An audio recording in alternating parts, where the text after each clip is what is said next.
മദ്യം അത് നിർമ്മിക്കുന്നതുമായി ബന്ധപ്പെട്ടിട്ടുള്ള കാര്യങ്ങൾ, അത് വിതരണം ചെയ്യുന്നതുമായി ബന്ധപ്പെട്ടിട്ടുള്ള കാര്യങ്ങൾ, അതിന് മദ്യ കച്ചവടക്കാർക്ക് വേണ്ടുന്ന സംരക്ഷണവും, നിയമപരമായ സംരക്ഷണവും നിയമപരമല്ലാത്ത സംരക്ഷണവും സർക്കാരിൽ നിന്ന് ലഭിക്കുന്നതിന് വേണ്ടി ആ സർക്കാരിനെ നിയന്ത്രിക്കുന്ന രാഷ്ട്രീയ പാർട്ടിക്കും ആ രാഷ്ട്രീയ പാർട്ടിയുടെ നേതാക്കന്മാർക്കും കൊടുക്കുന്ന സമ്മാനങ്ങൾ, ഇതുമായി ബന്ധപ്പെട്ട അഴിമതികൾ, ഇതൊക്കെ എത്രയോ കാലങ്ങളായി കേരള രാഷ്ട്രീയത്തിന്റെ, ഇന്ത്യൻ രാഷ്ട്രീയത്തിന്റെ അന്തരീക്ഷത്തെ മലിനപ്പെടുത്തിക്കൊണ്ടിരിക്കുന്നു. ഡൽഹിയിലെ മുഖ്യമന്ത്രിയുടെ അറസ്റ്റും അതുമായി ബന്ധപ്പെട്ട വിവാദ പ്രശ്നങ്ങളും എല്ലാം തന്നെയും ഈ മദ്യക്കച്ചവടവുമായി ബന്ധപ്പെട്ടിട്ടുള്ള കാര്യങ്ങളാണ്. അതിൽ നിന്നും അതുപോലെ തന്നെയാണ് മദ്യക്കച്ചവടം എല്ലാ സംസ്ഥാനങ്ങളിലും ഉള്ളത്. എല്ലാ സംസ്ഥാനങ്ങളിലും നിലനിൽക്കുന്ന അഴിമതികൾ. അതിൽ നിന്നും ഒട്ടും വ്യത്യസ്തമല്ല കേരളം എന്ന കൊച്ചുനാട്. കേരളം എന്ന കൊച്ചുനാടിന്റെ നിലനിൽപ്പ് തന്നെ മദ്യ കച്ചവടക്കാരിൽ നിന്നും ലഭിക്കുന്ന നികുതി കൊണ്ടാണ് നിലനിൽക്കുന്നത്. ഇവിടുത്തെ സർക്കാർ ജീവനക്കാർക്ക് കൊടുക്കുന്ന ശമ്പളം, ക്ഷേമനിധി, സർക്കാരിന്റെ വിഹിതം അടയ്ക്കുന്നത്, ക്ഷേമ പെൻഷൻ തുടങ്ങിയ ഒട്ടേറെ കാര്യങ്ങൾ ഈ മദ്യത്തിൽ നിന്നും കിട്ടുന്ന, മദ്യ കച്ചവടത്തിൽ നിന്നും കിട്ടുന്ന നികുതി കൊണ്ടാണ് കൊടുക്കുന്നത്. മാത്രമല്ല, മദ്യമേഖല എപ്പോഴും രാഷ്ട്രീയക്കാർക്ക് ഒരു സ്വർണ്ണക്കനിയാണ്, അല്ലെങ്കിൽ സ്വർണ്ണ കനിയാണ്, പോലെയാണ് എന്ന് പറയുന്നതിൽ തെറ്റുണ്ടെന്ന് തോന്നുന്നില്ല. ഒരു ബാർ ഉടമ, ഒരു കള്ള് ഷാപ്പ് ഉടമ അവിടുത്തെ പ്രാദേശിക രാഷ്ട്രീയ പാർട്ടിയുടെ പ്രാദേശിക ഘടകം തൊട്ട് ഉന്നത ഘടകം വരെ ഉള്ളവർക്ക് മാസപ്പടി നൽകാറുണ്ട്. അത് പോലീസ് ഡിപ്പാർട്ട്മെന്റിലും എക്സൈസ് ഡിപ്പാർട്ട്മെന്റ്, റവന്യൂ ഡിപ്പാർട്ട്മെന്റിലും ഈ മാസപ്പടി എത്തിക്കാറുണ്ട്. ഇതൊന്നും രഹസ്യമല്ല, ഇതെല്ലാം പരസ്യമായ രഹസ്യങ്ങളാണ്. ഇതൊന്നും പെട്ടെന്ന് നിയന്ത്രിക്കാനും കഴിയില്ല. കാര്യം ഇതെല്ലാം വാങ്ങിച്ച് ശീലിച്ച കൈകളാണ് ഇവിടുത്തെ സർക്കാർ ഉദ്യോഗസ്ഥരുടെ കൈകൾ. അതുപോലെ തന്നെ രാഷ്ട്രീയക്കാരുടെയും കൈകൾ.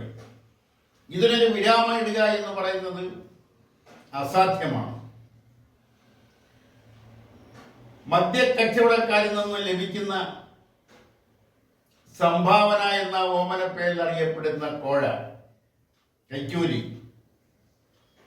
ഇത് വാങ്ങാത്തവരായി കേരള രാഷ്ട്രീയത്തിൽ ആരും ഉണ്ടെന്ന് തോന്നുന്നില്ല. കേരള രാഷ്ട്രീയത്തിൽ ഒരു രാഷ്ട്രീയ പാർട്ടിയും, കേരള രാഷ്ട്രീയത്തിലെ രാഷ്ട്രീയ പ്രസ്ഥാനങ്ങളുടെ ആഫീസുകൾ, ആ ആഫീസുകളുടെ ഭിത്തികളിൽ നിന്നും സ്പിരിറ്റിന്റെ ഗന്ധം കിട്ടും, കള്ളപ്പണത്തിന്റെ ഗന്ധം കിട്ടും. ഇതെല്ലാം എല്ലാവർക്കും അറിയാവുന്ന കാര്യങ്ങളാണ്. തെരഞ്ഞെടുപ്പ് വരുമ്പോൾ അബ്കാരികൾ നൽകുന്ന സംഭാവനകൾ, അത് രാഷ്ട്രീയ പ്രസ്ഥാനങ്ങൾക്ക് നൽകുന്നതിന് പുറമെ സ്ഥാനാർത്ഥിക്കും ആ സ്ഥാനാർത്ഥിയെ ചുറ്റിപ്പറ്റി നിൽക്കുന്ന പ്രവർത്തകർക്കും ലഭിക്കുന്ന പണം, ഇതെല്ലാം പച്ചയായ അഴിമതിയാണ്.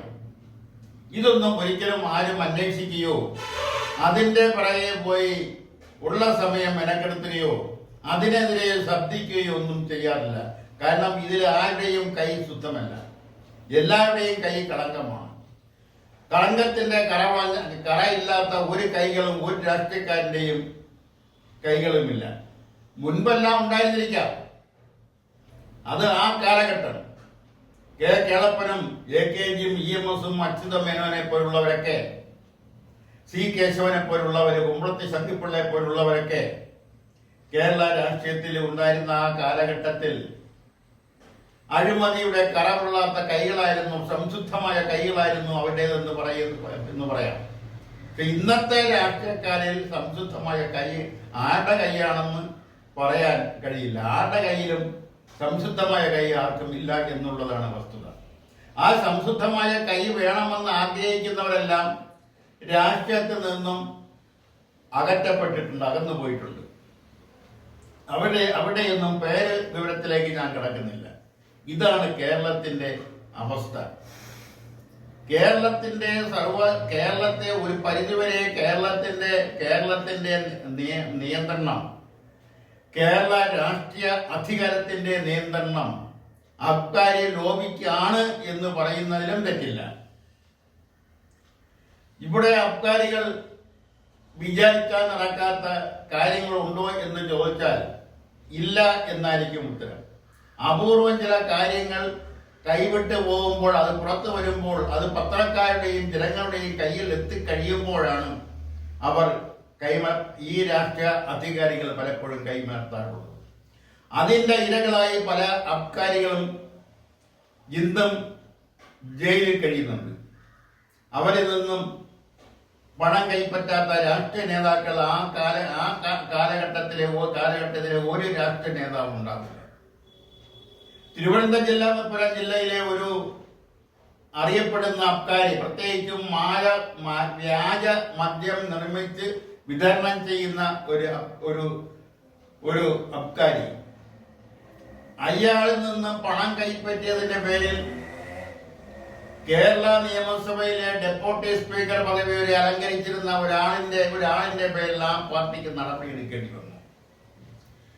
DSP തൊട്ട് DSP റാങ്കിലുള്ള പോലീസ് ഉദ്യോഗസ്ഥന്മാരുടെ പേരിൽ വകുപ്പ് തല നടപടിയെടുക്കേണ്ടി വന്നു.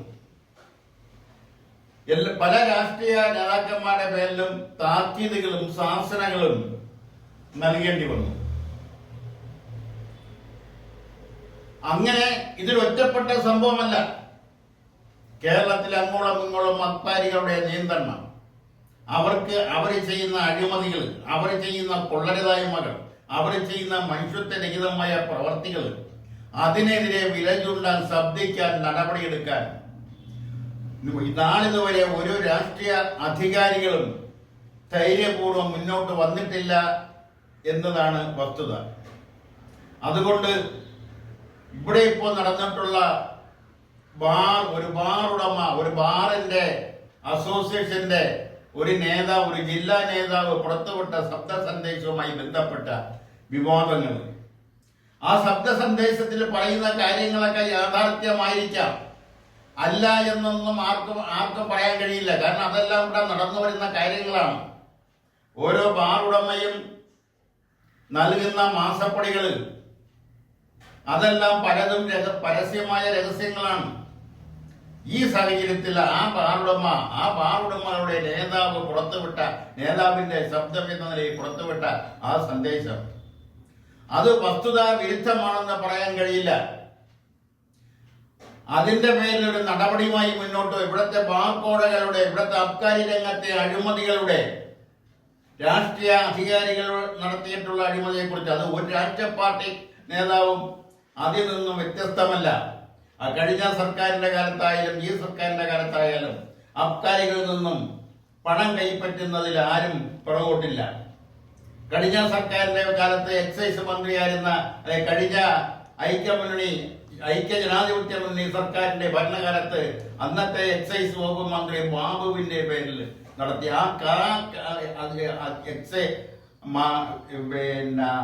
മദ്യ അഴിമതി, ആ അഴിമതിയിൽ പല കേസുകൾ ഇപ്പോഴും നിലനിൽക്കുകയാണ്. കേസ് പറഞ്ഞുകൊണ്ടിരിക്കുകയാണ് അപ്പീലുമായിട്ട്.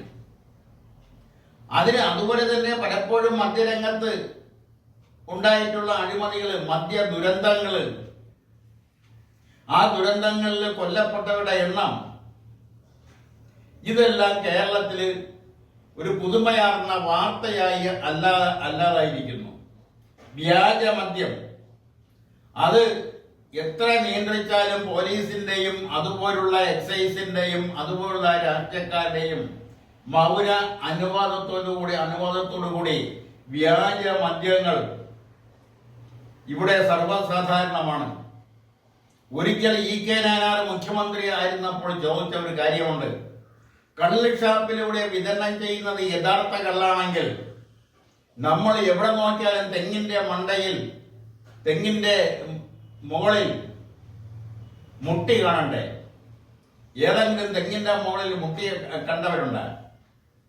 ചവനപ്രാവശ്യം എന്ന് പറയുന്നത് നെല്ലിക്ക നിന്നാണ് എടുക്കുന്നതെങ്കിൽ എവിടെ നോക്കിയാലും നെല്ലുമരം കാണണ്ടേ?